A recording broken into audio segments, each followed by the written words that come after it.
మీరు సభ పెట్టుకోండి, దానికి ఎవరు కాదనరు. గుడివాడలో నిన్న జరిగినటువంటి సంఘటన, ఇవాళ అక్కడ కూడా బీసీ అనే ముద్రని పెట్టి అరాచకం చేయాలని ప్రయత్నం చేస్తున్నారంటే మీరు సభ పెట్టుకోండి, దానికి మేము అభ్యంతరం లేదు.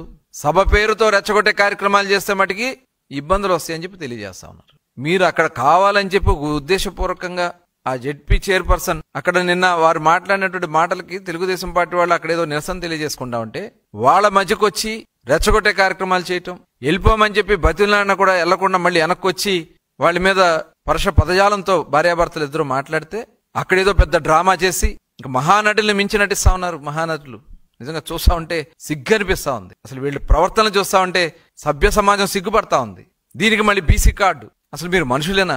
అన్నం తింటున్నారా మీరు? అసలు మానవత్వం ఉందా మీకు? ఒక ఆడబిడ్డవై ఉండి నువ్వు ఈ రకమైనటువంటి ప్రవర్తనలు చేయటం మీకు ఎంతవరకు సమంజసం?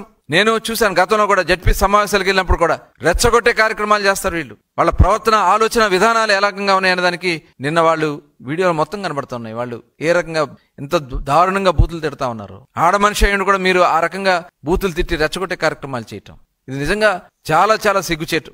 నిజంగా కృష్ణా జిల్లా జడ్పీ చైర్పర్సన్ గా ఆ మహాతల్లి ఈ రకమైనటువంటి రెచ్చగొట్టే కార్యక్రమాలు చేసి ఇవాళ అక్కడ తిరగబడితే దాన్ని తెలుగుదేశం పార్టీకి, తెలుగుదేశం పార్టీ నాయకత్వానికి ఇవాళ పేర్ని నాని గారు మాట్లాడుతున్నాడు. లోకేష్ గారు చెప్పారని చెప్పాలట అని ఆ నాయకుడితో చెప్పి రాష్ట్రం అంతా బొగ్గుమనిపించాలంట. ఏంటి వీళ్ళ ఆలోచన విధానాలు?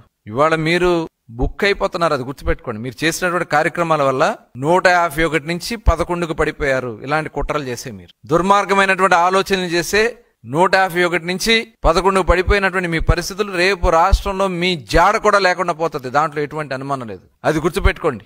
2019 నుంచి 2024 వరకు రాష్ట్రంలో ఉన్నటువంటి అన్ని వర్గాల్ని ఏ రకంగా మీరు దాడులు చేశారో, ఇబ్బందులు పెట్టారో ప్రతి ఒక్కరు కూడా గుండెల్లో ఉన్నాయి. అన్ని వర్గాల్లో గుండెల్లో ఉన్నాయి. ఎవరు మర్చిపోలా. అది గుర్తుపెట్టుకోండి. ఇవాళన్నీ కూడా కప్పిపుచ్చుకోవడానికి మీరేదో ఇలాంటి కార్యక్రమాలు చేసి రెచ్చగొట్టే కార్యక్రమాలు చేసి తప్పుదారి పట్టించాలని ప్రయత్నం చేస్తాం.